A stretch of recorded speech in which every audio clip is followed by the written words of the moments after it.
ಅಂತಹ ಮನುಷ್ಯ ಎಚ್ಚರಿಕೆಗಾಗಿ ಜಗತ್ತಿನಲ್ಲಿ ಕಾಲದಿಂದ ಅನೇಕ ರೋಗಗಳು ಬರ್ತಾ ಇದ್ದಾವೆ, ಕಾಯಿಲೆಗಳು ಬರ್ತಾ ಇದ್ದಾವೆ.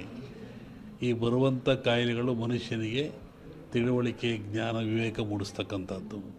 ಹಾಗೆ ಈಗಲೂ ಬಂದಿರತಕ್ಕಂಥದ್ದು ಕೊರೋನಾ ಅಂತೇಳಿ. ಈ ಕೊರೋನಾ ಎನ್ನತಕ್ಕಂಥ ಕಾಯಿಲೆ ಇದೇನು ಹೊಸತೇನಲ್ಲ, ಇದು ಹಳೆಯ ಕಾಯಿಲೆ. ಹಿಂದಿನ ಕಾಲದಿಂದಲೂ ಜನರಲ್ಲಿ ಗಂಟ್ಲು ಬೇನೆ, ಗಂಟಲು ರೋಗ ಅಂತ ಕರಿತಾಯಿದ್ರು. ಅದು ಬಂದದ್ದು 2 ದಿನಕ್ಕೆ ಸತ್ತೋಗ್ತಾಯಿದ್ದು ಮನುಷ್ಯ. ಶ್ವಾಸಕೋಶಕ್ಕೆ, ಗಂಟ್ಲಿಗೆ ಬರುವಂಥ ಕಾಯಿಲೆ. ಇದು ಯಾತ್ರಿಂದ ಬರುತ್ತೆ ಅಂತ ನಾವು ಸ್ವಲ್ಪ ಯೋಚನೆ ಮಾಡಿದರೆ, ಸ್ವಚ್ಛತೆಯನ್ನು ಮನುಷ್ಯ ಕಳ್ಕೊಳ್ತಾ ಇದ್ದಾನೆ. ಆರೋಗ್ಯ ಅಂದರೆ ಸ್ವಚ್ಛತೆ ಅಂತ. ಆ ಕಳ್ಕೊಳ್ಳೋದ್ರಿಂದ, ಸ್ವಚ್ಛತೆ ಶುದ್ಧ ಇದರಿಂದ ಮನೆಯಲ್ಲಿ, ಹೊರಗೆ, ಒಳಗೆ ಎಲ್ಲ ಕಡೆ ಕಳ್ಕೊಂಡ್ರೆ ಕಾಯಿಲೆ ಬೆನ್ನರ್ತಾ ಇದೆ. ಇಂತಹ ಕಾಯಿಲೆ ಇದು ಘೋರವಾಗಿರ್ತಕ್ಕಂಥ ಕಾಯಿಲೆ. ಕೇವಲ 1 ಗ್ರಾಮ್ ತೂಕ ಇರತಕ್ಕಂಥ ಕಾಯಿಲೆ ಇದು ಜಗತ್ತನ್ನೇ ಎದುರಿಸ್ತಾ ಇದೆ. ಮನುಕುಲಕ್ಕೆ ಇದು ಮಾರಕವಾಗಿದೆ. ಇದು ಮುಂದೆ ಇನ್ನೂ ಹೆಚ್ಚಾದ ಲಕ್ಷಣಗಳು ಭಾಳ ಇದ್ದಾವೆ ಜಗತ್ತಿನಾದ್ಯಂತ. ನಾನು ಹಿಂದೆ ಒಂದು ಹೇಳಿದ್ದೆ, ಸಿರಿವಂತ ಮಗನುಟ್ಟಿ ಆಳುವನು ಮುನಿಪುರವ, ಯುದ್ಧವಿಲ್ಲದೆ ಮಡಿಯ ಪುರವಲ್ಲ ಕೂಳಾದೀತು. ಸಿರಿವಂತ ಮಗನುಟ್ಟಿ ಆಳುವನು ಮುನಿಪುರವ. ಮುನಿಪುರ ಅಂದರೆ ಅಮೇರಿಕಾ ದೇಶವನ್ನು ಸನ್ಯಾಸಿ ಊರು ಅಂತ ಕರೀತಾರೆ. ವಿಷ್ಣು ವಾಮಾವತಾರದಲ್ಲಿ ಅಲ್ಲಿ ಅವನು ಭೂಮಿ ತೊಳೆದಿದ್ದು, ಸಂಪದ್ಭರಿತ ರಾಜ. ಅದು ಸನ್ಯಾಸಿ ದಾನ ಕೊಟ್ಟದ್ದು, ಅದನ್ನು ಮುನಿಪುರ ಅಂದರು. ಆ ಮುನಿಪುರ ಒಬ್ಬ ಸಿರಿವಂತ ಹುಟ್ಟಿ ಆಳ್ತಾನೆ. ಡೊನಾಲ್ಡ್ ಯಾರ ಮನೆ ಹೋದ್ನಲ್ಲ, ವಿತೌಟ್ ಬ್ಯಾಟರಿ ಜಗತ್ತು ಹಾಳಾಗೋಗ್ತದೆ ಅಂತ. ಹಾಗೆ ಅವನ ಕಡೆಯ ದಿನಗಳಲ್ಲಿ ಮಳೆಗಳು, ಬೆಳೆಗಳು ನಾಶವಾಯಿತು, ಕೊರೋನಾ ಜಾಸ್ತಿ, ಇನ್ನೂ ಜಾಸ್ತಿ ಆಗ್ತಾಯಿದೆ. ಅಂಥ ಒಂದು ಕಾಲಜ್ಞಾನದ ಸೂಚನೆ ಅದು. ಆ ದೃಷ್ಟಿಯಿಂದ ನಮ್ಮ ಈ ನಾಡಿಗೆ ನಾವು ಬರೋದಾದರೆ ಇದು ಇನ್ನೂ ಜನವರಿ, ಫೆಬ್ರವರಿಗೆ ಹೇಳಕ್ಕೆ ಬರೋದಿಲ್ಲ. ನಾನು ಮೊನ್ನೆ ಹೇಳಿದ್ದಲ್ಲಿ ನಿಮ್ಮ ಇದರಲ್ಲಿ, ಕಾರ್ತಿಕ ಮತ್ತು ಆಶ್ವೀಜದಲ್ಲಿ ಹಳ್ಳಿಗಳಲ್ಲಿ ಹೆಚ್ಚಾಗ್ತದೆ ಕಾಯಿಲೆ ಇದು ಅಂತ, ಹೆಚ್ಚಾಗ್ತಾ ಇದೆ. ಆಮೇಲೆ ಇನ್ನೂ ಮಳೆ ಬರೋ ಲಕ್ಷಣಗಳು ಭಾಳ ಇದ್ದಾವೆ. ಜನಗಳಲ್ಲಿ ಅಶಾಂತಿ ಆಗ್ತಕ್ಕಂಥದ್ದು ಲಕ್ಷಣಗಳಿದ್ದಾವೆ. ಏನು ಯುಗಾದಿ ಮೇಲೆ ಇದನ್ನು ನಿರ್ಣಯಿಸಬೇಕು ಏನು ಅಂತ. ನೆಕ್ಸ್ಟು ಇನ್ನೊಂದು ಸೆಕೆಂಡ್ ಟೈಪ್ ಇದೇ ಟರ್ನ್ ಆಗ್ತಾಯಿದೆ. ಟರ್ನ್ ಅಂದರೆ ಕಾಯಿಲೆ ವಾಯು ಬಗ್ಗೆ ಬರುವಂಥದ್ದು. ಈ ಕೊರೋನಾ ವಾಯುವಿಂದ ಬರೋದಲ್ಲ, ವಾಯು ಮಾಧ್ಯಮ ಅಲ್ಲ ಇದಕ್ಕೆ. ಕೊರೋನಾ ತೂಕವಾಗಿರುತ್ತಿದ್ದು, ತೂಕವಾಗಿರೋದ್ರಿಂದ ಕೆಮ್ಮಿದರೆ, ಕೆಕ್ಕಿಸಿದರೆ, ಉಗಿದ್ರೆ ಕಫ ಬಂದು ಆ ಕಫ ನಮ್ಮಲ್ಲಿ ಬರ್ತದೆ, ವೈರಸ್ಸು ಅಂತ. ಈಗ ನೆಕ್ಸ್ಟ್ ಇದು ಇನ್ನೊಂದು ಸ್ಟೆಪ್ ಏನೋ ವಾಯು, ಗಾಳಿಯಿಂದ ಬರುವಂಥದ್ದು. ಅದು ಬಂದು ಮಾನಸಿಕ ವಾಸ್ತೆ ತರುವಂಥ ಕಾಯಿಲೆ ಇದೆ. ಅದ್ರ ಬಗ್ಗೆ ಇನ್ನೂ ಒಂದು 2-3 ತಿಂಗಳು ಕಳೀಬೇಕು ಅದು ಅದರಲ್ಲಿ. ಅದು ಒಟ್ಟು ಮನುಷ್ಯ ಎಚ್ಚರವಾಗಿದ್ದು ಆರೋಗ್ಯ ಕಾಪಾಡ್ಕೊಂಡು ಸ್ವಚ್ಛತೆಯನ್ನು ಕಾಪಾಡ್ಕೋಬೇಕು ಮನುಷ್ಯ. ನೈರ್ಮಲ್ಯವನ್ನು ಕಾಪಾಡ್ಕೋಬೇಕು. ಅದು ಭಾಳ ಮುಖ್ಯವಾದ್ದು. ನಾವೇನು ಹೇಳಕ್ಕೆ ಅದ್ರ ಬಗ್ಗೆ ಅದು ಹಾಗೇನಿಲ್ಲ. ಮೊನ್ನೆ ಗ್ರಹಣಗಳು ಎಲ್ಲ ಬಂತಲ್ಲ, ಇದು ಭಾರತ ಕಂಡ ಜಗತ್ತಿನಾದ್ಯಂತ ಇದ್ರ ಭವಿಷ್ಯ ಅಂದರೆ ರಾಜಕೀಯ ವಿಪ್ಲವ ಅಂತದೆ. ಅಮೇರಿಕಾದಲ್ಲಾಯಿತು, ಮತ್ತು ಎಲ್ಲ ಕಡೆ ರಟ್ಲಾಗ್ತಾ ಇದೆಯಲ್ಲ, ಹಾಗೆ ಇಂಡಿಯಾನೂ ಸೇರಿದಂತೆ ಜಗತ್ತಿನಾದ್ಯಂತ ರಾಜಕೀಯ ವಿಪ್ಲವ ಆಗ್ತದೆ, ಏರಿಳಿತ ಆಗ್ತದೆ ಅಂತ ಒಂದು ಮಾತಿದೆ ಅದರಲ್ಲಿ. ಅದು ಗ್ರಹಣಗಳು ಫಲದಿಂದ. ಅದಿನ್ನೂ ಡಿಸೆಂಬರ್, ಇನ್ನೂ ಒಂದು ಜನವರಿ ಒಳಗೆ ಟೈಮ್ ಇದೆ ಅದಕ್ಕೆಲ್ಲ. ಒಬ್ಬರು ವಿಷಯ ನಾನು ಹೇಳಲ್ಲ, ಜಗತ್ತು ರಾಜಕೀಯ ವರ್ಗದ ಬಗ್ಗೆ ವಿಪ್ಲವ ಅಂತ ಹೇಳ್ತಾರೆ.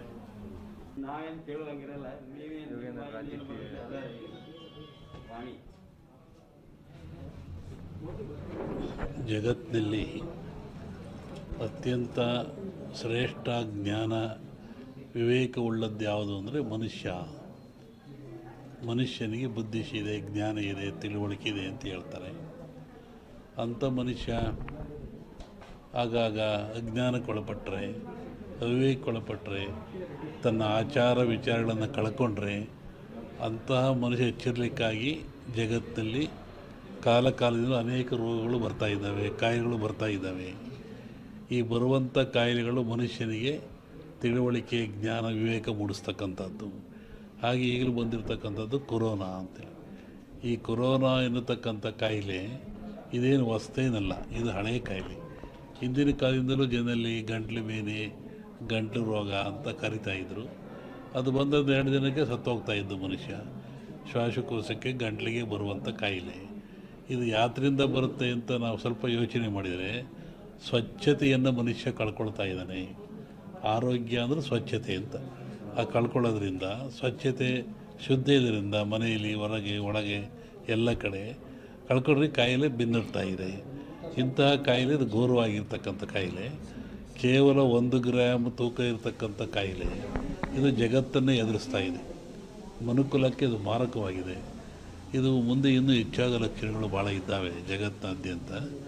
ನಾನು ಹಿಂದೆ ಒಂದು ಹೇಳಿದ್ದೆ, ಸಿರಿವಂತ ಮಗನುಟ್ಟಿ ಆಳುವನು ಮುನಿಪುರವ, ಯುದ್ಧವಿಲ್ಲದೆ ಮಡಿಯ ಪುರವಲ್ಲ ಕೂಳಾದೀತು. ಸಿರಿವಂತ ಮಗನುಟ್ಟಿ ಆಳುವನು ಮುನಿಪುರವ. ಮುನಿಪುರ ಅಂದರೆ ಅಮೇರಿಕಾ ದೇಶವನ್ನು ಸನ್ಯಾಸಿ ಊರು ಅಂತ ಕರೀತಾರೆ. ವಿಷ್ಣು ವಾಮಾವತಾರದಲ್ಲಿ ಅಲ್ಲಿ ಅವನು ಭೂಮಿ ತುಳಿದಿದ್ದು, ಸಂಪದ್ಭರಿತ ರಾಜ, ಅದು ಸನ್ಯಾಸಿ ದಾನ ಕೊಟ್ಟದ್ದು, ಅದನ್ನು ಮುನಿಪುರ ಅಂದರು. ಆ ಮುನಿಪುರ ಒಬ್ಬ ಸಿರಿವಂತ ಹುಟ್ಟಿ ಆಳ್ತಾನೆ.